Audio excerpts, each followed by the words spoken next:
시편 128번째 시간입니다. 오늘 말씀은 시편 115편 1절부터 18절 말씀입니다.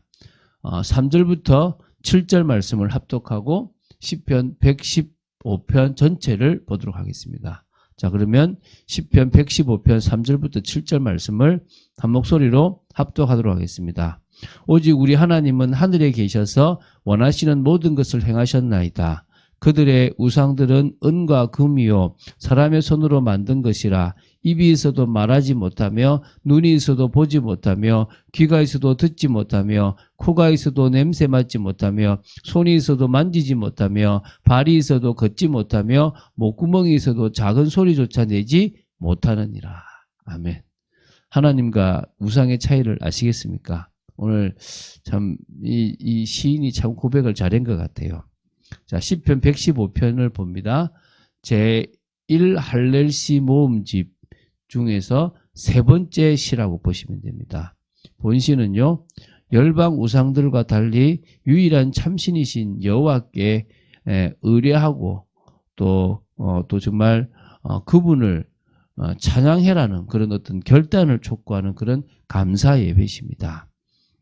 본시의 저자나 배경은 역시 이 제1 할렐시 모음집의 대부분의 것이 이제 정확하게 알 수 없듯이 이 시도 모릅니다. 단지 시의 내용을 좀 미루어 볼 수 있다면 하나님께서 택하신 민족인 이스라엘이 우상을 숭배하던 이방인들로부터 모욕을 당하고 하나님의 주권적인 은혜로 구원을 얻은 후에 지은 것으로 추정됩니다. 그래서 그렇게 볼 때는 역시 이것도 사내립이 침공한 이후에 구원받은 사건을 배경으로 했던 히스기야의 시가 아닐까라고 추정하는데, 다 제가 이게 중요한 건 이게 정말 다들 이렇게 볼 필요는 없다는 것입니다. 그렇죠? 예. 그냥 그렇게 보는 사람들도 있고 또 그런 비슷한 경험을 가진 다른 사람이 또 이 시를 썼을 수도 있다라고 보시면 됩니다. 자, 본시는요, 그 형식에 있어서 제사장과 백성들 간에 교창 형식으로 불러졌다고 이렇게 합니다. 그러니까 우리는 자꾸 계속 말씀드리지만 히브리어로 되어 있으면 뭐 우리나라의 시들이 보면은 뭐 나빌레라 막 이런 표현들이 외국에서는 번역하기 어렵잖아요, 그죠? 우리나라는 조금 이렇게 표현법을 좀 특이하게 해도 알아들을 수 있잖아요. 히브리어도 마찬가지라고 보시면 됩니다. 우리가 지금 번역을 해놓으니까 그 히브리어 시의 그 역동성이나 어떤 대꾸법이나 또 어떤 뭐 닭간체 형식이나 오늘처럼 교창의 형식을 취하고 있다는 것들을 사실 우리가 잘 몰라요. 또 어떻게 불려지는지도 모르니까. 그래서 우리는 그냥 그렇게 되어졌다는 것만 좀 알고 이렇게 넘어가면 좋을 것 같습니다. 자, 그러면은 시편 115편의 내용을 좀 세부적으로 살펴보겠습니다. 총 5부분으로 나눌 수가 있습니다. 첫 번째가 1, 2절입니다. 여호와를 향하여 이 세상 열방이 하나님을 모독하지 못하도록 주의 영광을 입증하여 주실 것을 어떤 강구하는 그런 내용입니다. 자, 읽어볼게요. 여호와여, 영광을 우리에게 돌리지 마옵소서. 우리에게 돌리지 마옵소서. 오직 주는 인자하시고 진실하심으로 주의 이름에만 영광을 돌리소서. 어찌하여 문나라가 그들의 하나님이 이제 어디 있느냐 말하게 하리까. 자, 1절의 강구를 얼핏 보면 마치 이스라엘 백성들에게 무슨 영광을 얻을 만한 일이 있는데 그것을 자기들에게 돌리지 말고 오직 하나님께서 취하여 달라고 강구하는 그런 것처럼 보입니다. 그러나 이건 그런 의미가 아닙니다. 그런 강구가 아니고요. 도리어 인자하시고 진실하신 하나님의 명예를 위하여 자신들을 구원하여 달라는 강력한 구원의 호소라고 보시면 됩니다. 이 말을 지금 2번이나 거듭 반복한 것은요, 하나님이 아니고서는 구원받을 수 없다라는 그런 절박한 심정을 토로하기 위해서 2번이나 썼다고 보시면 됩니다. 다시 말하면 하나님의 인자하심과 진실하심에 근거하여 강하게 구원해달라는 거죠. 그게 2절에 근거가 나옵니다. 이방의 문나라들이 그들의 하나님이 이제 어디 있느냐라고 말하지 않도록 하나님께서 역사해달라는 겁니다. 이 정도로 위기의 상황까지 가도록 하지 말라라고 지금 말씀해달라고, 이제 역사해달라고 하는 겁니다. 3절부터 8절은요, 열방의 우상들과 다르신 여호와의 실제하심을 선언하는 내용입니다. 아까 제가 이제 읽었는데요. 먼저 이제 3절을 다시 한번 보겠습니다. 오직 우리 하나님은 하늘에 계셔서 원하시는 모든 것을 행하셨습니다. 믿습니까? 오직 자신들이 섬기는 하나님만이 참신으로서 하늘에 계시고 원하는 모든 것을 행하실 수 있는 분이라는 고백이죠. 그러나 이방 신들이 만들었던 그런 신들은요, 금과 은으로 만든 우상에 불과합니다. 그래서 사람의 손으로 그들이 만들어졌기 때문에 그들에게 입 모양을 사람이 만들어도 그 입은요, 뭐 하지 못합니까? 말하지 못하는 입이고, 그 눈을 만들어도 그 눈은 보지 못하는 눈이고, 또 마찬가지로 귀도 듣지 못하는 귀고, 코도 냄새 맡지 못하고, 손도 만지지 못하고 가만히 있는 그냥 그 형상이라는 거예요. 또 목구멍도 없어가지고 작은 소리조차도 낼 수 없는 그런 우상일 뿐이라는 겁니다. 사람이 만든 조각품이라는 겁니다. 그래서 8절을 통해서 우상을 섬기는 자들의 결과를 좀 알 수 있습니다. 우상을 만드는 사람이나 우상을 의지하는 사람도 모두 우상과 같이 아무것도 아닌 그럴 수밖에 없다는 사실을 지금 이 시는 고백하는 겁니다. 우리는 하나님을 믿기 때문에 영원한 세계에 들어갈 소망이 있습니다. 하나님과 함께 고난을 당하든 어려움을 당하든 그 속에서 하나님의 역사를 볼 수 있다고 우리는 믿습니다. 근데 뭐요?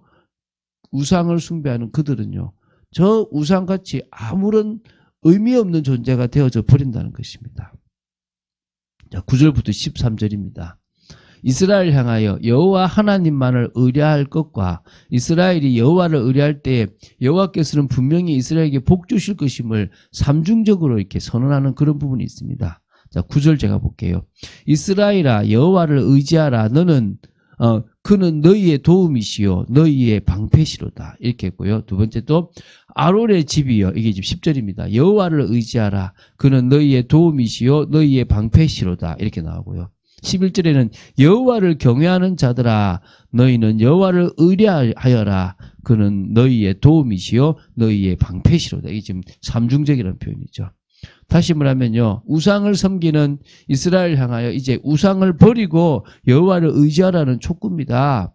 여호와만이 진정으로 이스라엘의 도움이시고 방패십니다. 그래서 제사장 가문인 아론의 그 가문이 이제 뭡니까? 더더욱 여호와를 바라보고 이때에 이 민족과 이 나라를 위해서 기도해야 된다, 그런 의미가 있지 않겠습니까? 그래서 모든 여호와를 경외하는 자들이 먼저 하나님을 바라보는 그런 축복의 삶이 되어야 된다, 이런 부분이 있습니다. 12, 13절이죠. 여호와께서 우리를 생각하사 복을 주시되 이스라엘 집에도 복을 주시고 아론의 집에도 복을 주시며 높은 사람이나 낮은 사람을 막론하고 여호와를 경외하는 자들에게 복을 주시리로다. 아멘. 맞잖아요. 하나님은요, 복을 주시는 분입니다. 복을 비는, 축복하는 분이 아니라 하나님 위에 아무도 없기 때문에 하나님만이 복을 주십니다. 누구에게 복을 주십니까? 당신이 택하신 백성에게 복을 주십니다. 당신의 나라에게 복을 주십니다. 당신을 경외하는 자에게 복을 주십니다. 오늘 그 복을 우리도 받아 누릴 축복의 사람임을 믿으시기 바랍니다. 자, 14, 15절입니다. 이게 지금 네 번째 단락입니다. 하나님께서 이스라엘에게 복 주시기를 축도하는 내용입니다. 저도 여러분에게 이런 축도를 하고 싶습니다. 여호와께서 너희를 곧 너희와 너희의 자손을 더욱 번창하게 하시기를 원하노라. 너희는 천지를 지으신 여호와께 복을 받는 자로다. 아멘.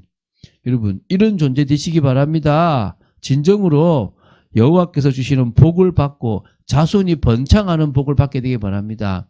하나님께서 우리의 다음 세대를 책임지실 줄로 믿습니다. 우리가 믿음으로 그 일을 감당해야 될 줄로 믿습니다. 이제 끝입니다. 마지막 다섯 번째 단락입니다. 16절부터 18절입니다.